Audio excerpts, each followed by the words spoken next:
Let us recall what has happened in the last class. We have gone through the definition for potential at a point, and potential difference, and current. Today we are going to see a law which relates potential difference and current. Before we go to today's lesson, let us recall what the definition for current and potential difference. Yuvraj, define current. The movement of electron in a conductor is called as electricity. Can you give me the unit of the current, Mr. Yuvraj? Ampere. Thank you. That's correct. Can you define what is current? Sorry, what is potential difference? The potential difference is nothing but the force between two terminals. Force between two terminals. Still more. Force at a terminal means, please sit down. Force at a terminal means number of the quantity of charge at a point is called as the potential. The difference between the 2 points is called the potential difference. The unit of potential difference is Voltage. volt. Okay. Now today we will start our lesson with the relation between potential difference and current. And this relation was given by a school teacher, a German school teacher. His name is Georg Simon Ohm in 1827. He was a school teacher, then became a physicist, then a mathematician. This is the basic law for today's subjects, electrical and electronics engineering. This forms the base. The whole engineering is developed on this basic law known as Ohm's law.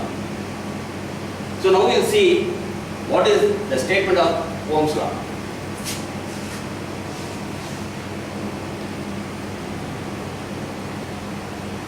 So Ohm's law states that temperature remaining constant, this is a very important condition, temperature remaining constant, the current through a conductor is directly proportional to the potential difference between the ends of the conductor. In other words, potential difference is proportional to current, or current is proportional to potential difference. Now here main condition is temperature is constant, because the properties of material change with temperature. The properties of the substances change with temperature. Hence, this law holds good as long as the temperature is constant. Once the temperature changes, the material property changes, hence this law does not hold. Now we will go to the detailed explanation of this Ohm's law.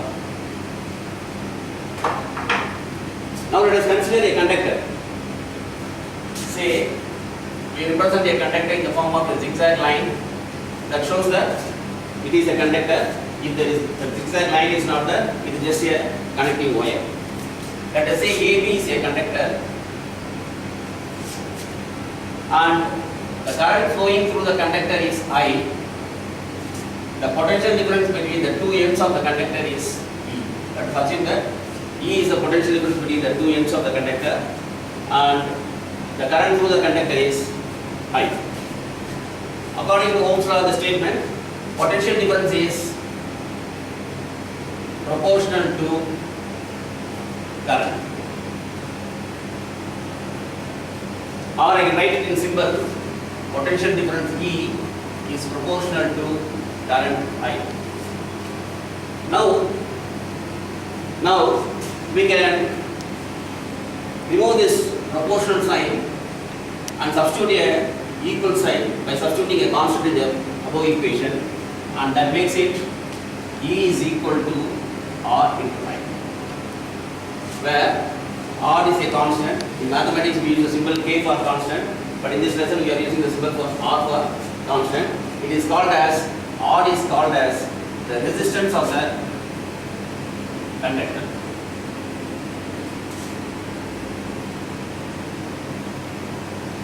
Now this resistance is not same for all the conductors. Resistance will change if the size of the conductor changes or if the substance of the conductor changes. So resistance is a constant for a particular conductor.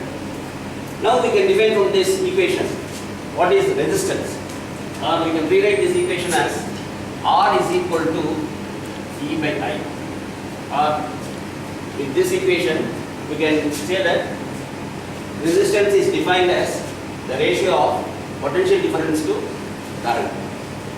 So resistance is, in general meaning, it is a force of opposition. So definition, if you want, you can define. Other way define it as it is the force of opposition offered by a substance to the flow of current.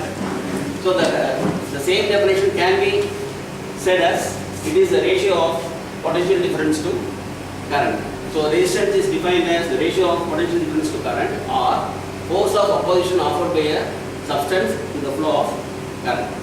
Now the unit of resistance. Resistance is measured in the unit ohm, named after the scientist Ohm himself. So the symbol for ohm is Greek letter delta.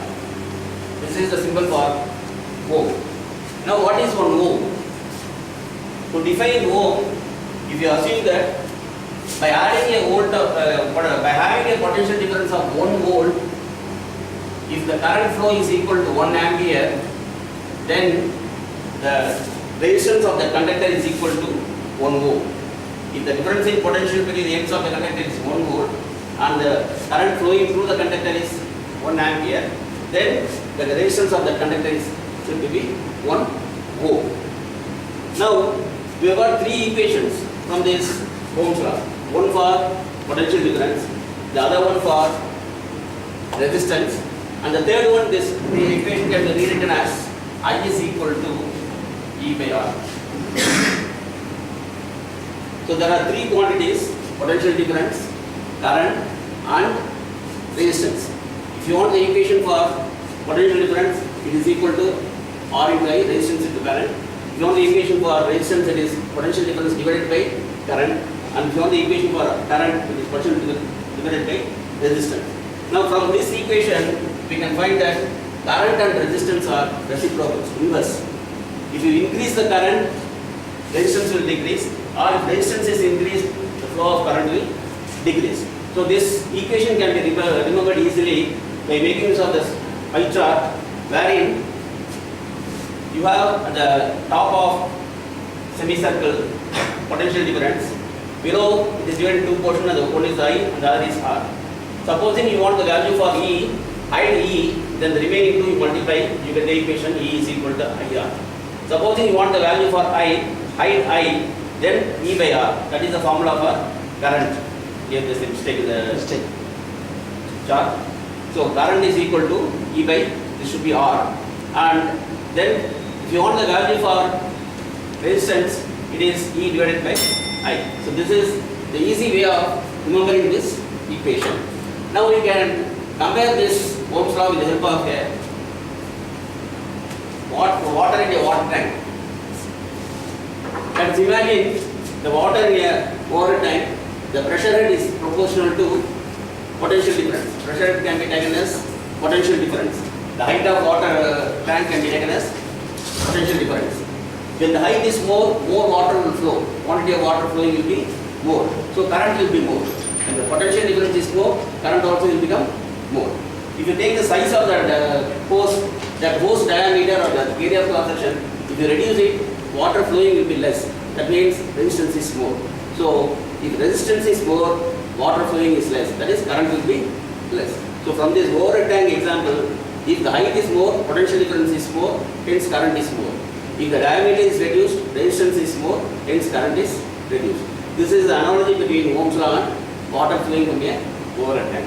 So with this, we complete this lesson on Ohm's law. Now I want, if your participants have any difficulty or students have any difficulty, they can ask me.